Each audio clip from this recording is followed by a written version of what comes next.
ആറന്മുളയിൽ ഉത്രട്ടാതി ജലമേളയ്ക്ക് തുടക്കം. ജലഘോഷയാത്ര തുടങ്ങി 51 പള്ളിയോടങ്ങൾ അണിനിരക്കുന്ന വള്ളംകളി അല്പസമയത്തിനകം ആരംഭിക്കും. 16 ഹീറ്റ്സുകളിലായാണ് മത്സരങ്ങൾ.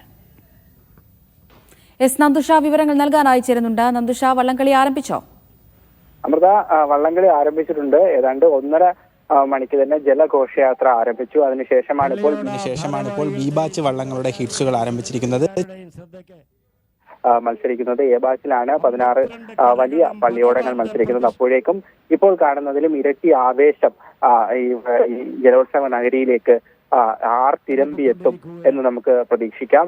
അതോടൊപ്പം വേഗതയെ ഒരു മുഖ്യ ഘടകമാക്കി ഈ ജലോത്സവം നടത്തി തുടങ്ങിയിട്ട് ഏതാണ്ട് 1 വർഷം മാത്രമേ ആകുന്നുള്ളൂ. അതിനു മുൻപ് വരെ ആചാരാനുഷ്ഠാനങ്ങളും അതോടൊപ്പം ഈ പള്ളിയോടങ്ങളെ അണിയിച്ചൊരുക്കുന്ന ആടയാഭരണങ്ങളുടെയും താളത്തിലും മേളത്തിലുമൊക്കെയുള്ള തുഴച്ചിലുമൊക്കെ ആയിരുന്നു വിജയെ കണക്കാക്കിയിരുന്ന മുഖ്യ ഘടകമായിരുന്നത്. എന്നാൽ ഇത്തവണ വേഗത കൂടി ഒരു പ്രധാന ഘടകമായി ഈ ആറന്മുള ജലോത്സവത്തിന്റെ വിജയെ നിർണ്ണയിക്കുന്ന പ്രധാന ഘടകമായി വേഗത കൂടി പരിഗണിച്ചിട്ടുണ്ട്. ഏതായാലും മത്സരങ്ങൾ ആരംഭിച്ചിട്ടുണ്ട്.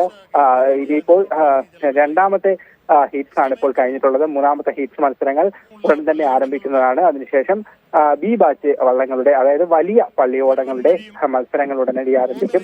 ഏതാണ്ട് 5-6 മണിയോടുകൂടി തന്നെ മത്സരങ്ങൾ പൂർത്തിയാക്കി വിജയിയെ അറിയാൻ സാധിക്കുമെന്നാണ് നമുക്ക് അറിയാൻ കഴിയുന്നത്. 1972 ആരംഭിച്ച ഈ വലിയ ജലോത്സവം അതിനു മുൻപ് തന്നെ ആചാരാനുഷ്ഠാനങ്ങളുടെ ഭാഗമായി നൂറ്റാണ്ടുകൾ പഴക്കമുണ്ട് ഈ ജലോത്സവത്തിനെങ്കിൽ പോലും ഒരു വലിയ മത്സര ജലോത്സവമായി ഇത് മാറിയിട്ട് 1972 മുതലാണ് ഇത് മാറുന്നത്.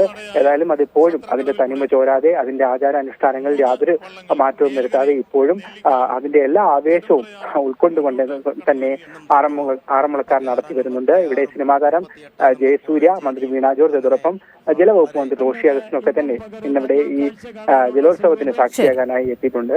അമൃത, നന്ദുഷയാണ് വിവരങ്ങൾ നൽകിയത്.